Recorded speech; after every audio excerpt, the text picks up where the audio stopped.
UK has warned Israel on Tuesday that it will formally recognize the state of Palestine in September unless Israel takes various substantive steps, including agreeing to a ceasefire in Gaza.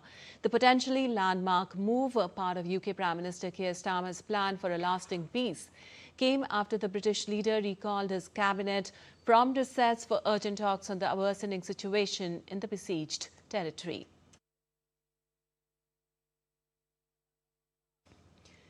He also said Israel must end the appalling situation in Gaza, agree to a ceasefire and commit to a long-term sustainable peace, reviving the prospect of a two-state solution. Our goal remains a safe and secure Israel alongside a viable and sovereign Palestinian state. But right now, that goal is under pressure like never before. I've always said that we will recognise a Palestinian state as a contribution to a proper peace process at the moment of maximum impact for the two-state solution. With that solution now under threat, this is the moment to act. Well, Israel has rejected the UK move, arguing it constitutes a reward for Hamas. Israel's foreign ministry said recognition to Palestine harms efforts to achieve a ceasefire in Gaza. Starmer has said that Britain was prepared to recognize a Palestinian state in September at the United Nations General Assembly in response to growing public anger over the images of starving children in Gaza. While Israeli Prime Minister Benjamin Netanyahu said that Starmer has rewarded Hamas' monstrous terrorism and punishes its victims, he said a jihadist state on Israel's border today will threaten Britain tomorrow. Britain, if it acts, would become the second Western power on the UN Security Council to do so after France last week. Also, U.S. President Donald Trump's administration, Israel's closest and most influential ally, has made clear it has no intention of joining others in recognizing Palestinian statehood anytime soon. While traveling back to the U.S. after meeting Starmer in Scotland, Trump said he and Starmer did not discuss London's plan to recognize a Palestinian state. No, we never discussed it, surprisingly. It was never really discussed. Maybe a little bit at the news conference, but he was sort of discussing it with you. We never did discuss it, and we have no view on that. We're going to get a lot of money to the area so they can get some food. He's going to also. I think the European Union is going to put up money, too, for food, and hopefully it's going to be properly distributed, and it will be. I think it will be. We have some pretty good response on people for the distribution of the food. Meanwhile, the U.S. State Department said that the United Nations Conference on a two-state solution between Israel and the Palestinians will prolong the war, embolden Hamas and reward its obstruction. The UN is serving as host to an unproductive and ill-timed conference on the so-called two-state solution in New York City. This is a publicity stunt that comes in the middle of delicate diplomatic efforts to end the conflict in Gaza. Far from promoting peace, the conference will prolong the war, will embolden Hamas, and reward its obstruction and undermine real-world efforts to achieve real peace. And French has, however, welcomed Britain's announcement, with its Foreign Minister John Barrett saying the move aims to reopen the prospect of peace in the Near and Middle East. The situation in Gaza is catastrophic.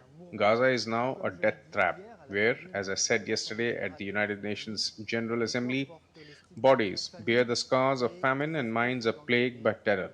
It is unacceptable that women and children are targeted and killed in cold blood in distribution lines for humanitarian aid. It is shameful and must stop.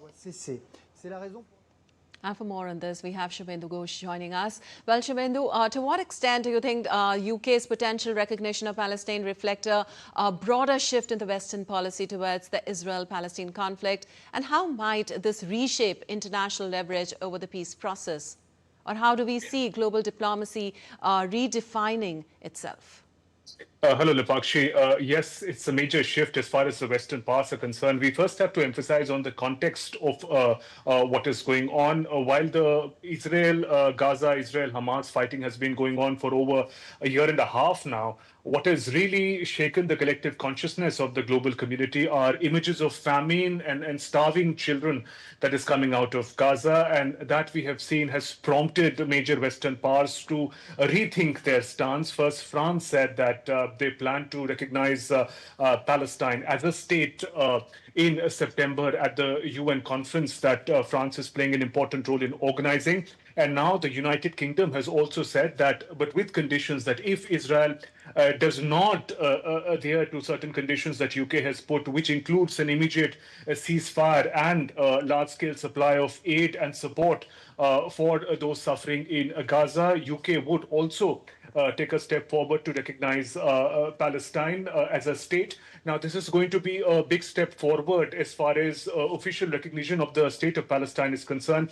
Remember, over 140 countries who are part of the United Nations, including India, already recognized the state of Palestine. But it's the major Western power who wield disproportionate influence in global affairs are the ones who have yet to recognize Palestine. But with France taking a step forward, it is going to be a significant setback for Israel while it tries to ensure that the two-state solution is not talked about. Israel on its part has said that there is no dearth of aid supply in Palestine. In fact, it says that in the past weekend, it has also opened new lines of aid supply over 10 hours per day in some parts of Gaza.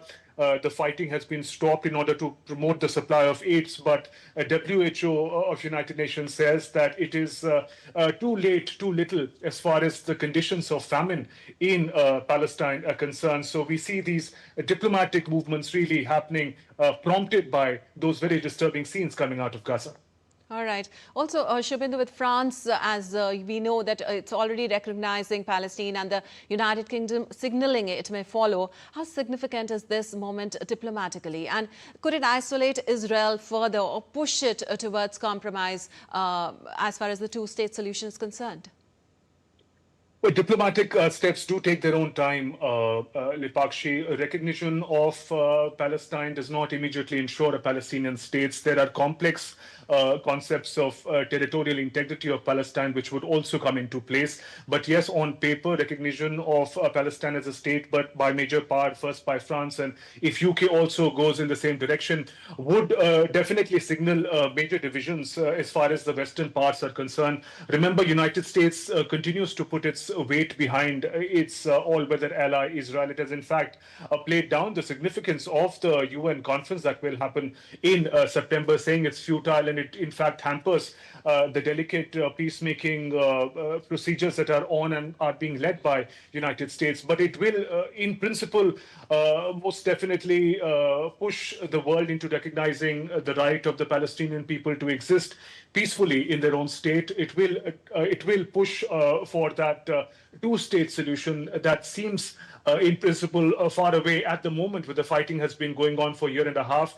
Israel, meanwhile, has pushed against countries that have supported the two-state solution. In fact, if you remember in 2024, there's been a growing chorus of European countries, Western countries that primarily did not recognize Palestine earlier, have been recognizing Palestine. In May of 2024, Norway, Ireland, and Spain went ahead and recognized the state of Palestine. And then in June, Slovenia also did. So we do see a growing Western chorus of nations who are recognizing Palestine. How does it translate into peace in the region, safety for the people of Palestine is something that we'll have to wait and watch. Absolutely. Thank you so much, Shubhendu, for all those details.